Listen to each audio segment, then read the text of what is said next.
apart from being a naturopathic doctor, my first major was in psychology. And find it, we have like physical effects, negative effects from rape, but you can't compare it to the psychological effect it leaves.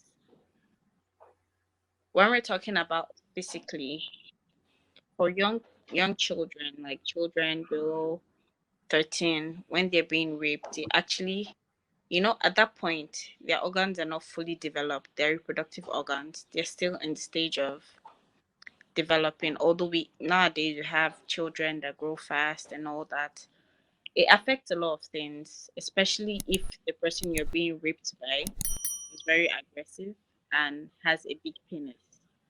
Sometimes it damages. I've seen someone that I think she was 6 then when I read the case. She got raped by 3 men and it damaged her uterus wall.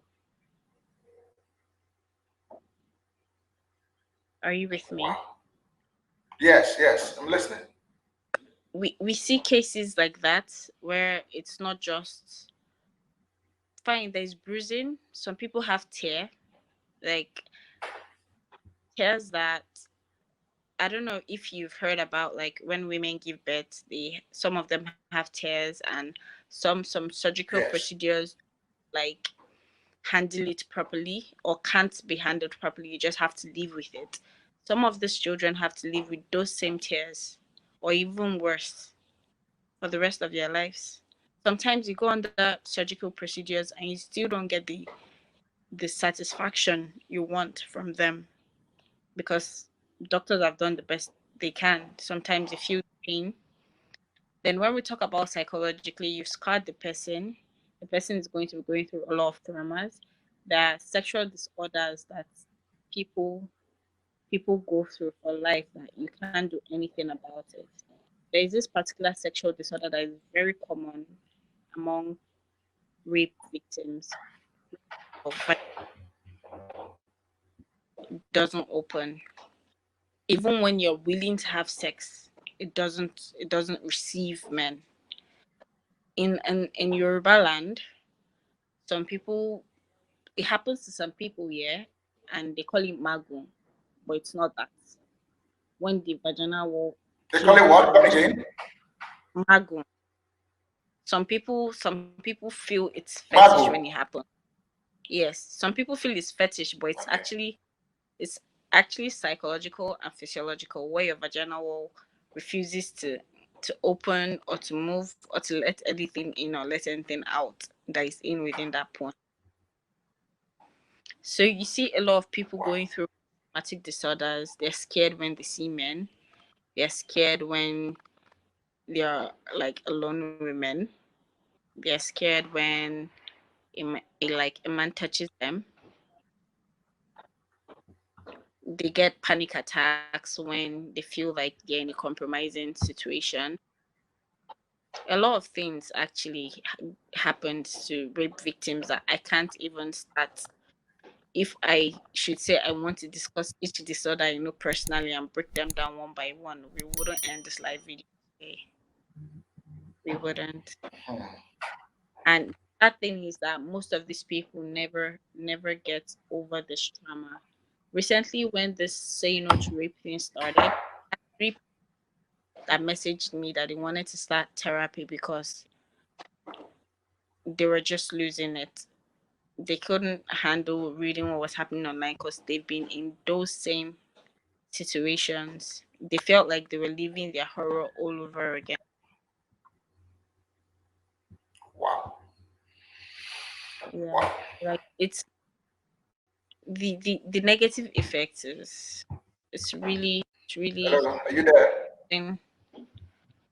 It's not something we could discuss in few minutes and both psychologically and physiologically and get over with.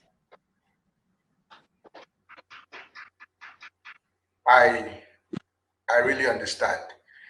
I See really some people understand. live. I still want to ask a question.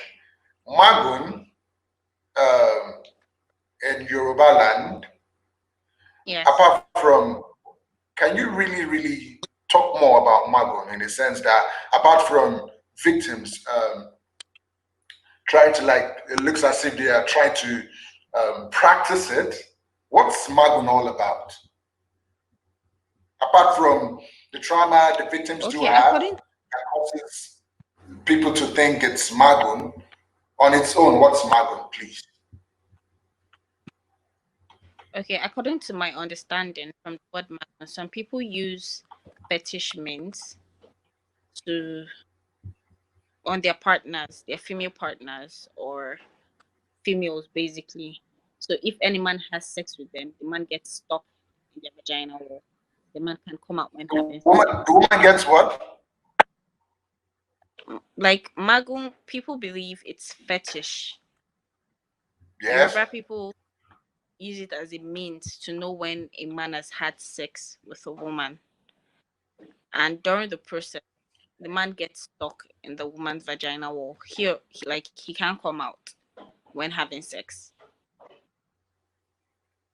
But from my understanding as a doctor and as a psychologist, the same thing that goes on when it's happening in marriage is actually a sexual disorder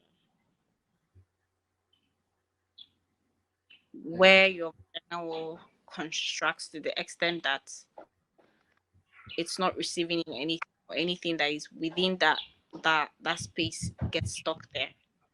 Although there are ways where you could stop that by inserting a finger in your anus hole. It releases, it calms down the vagina wall. It stops it from contracting tighter and all. But if you look deep into people that I like personally, I'm a sex therapist also, and I've had cases whereby some men say they don't think their wife enjoys sex with them or their partner enjoys sex with them.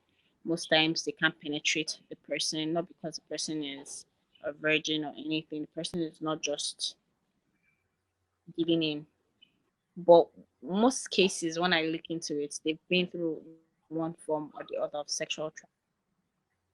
It's not something you can control. You don't have control over it. It just happens naturally.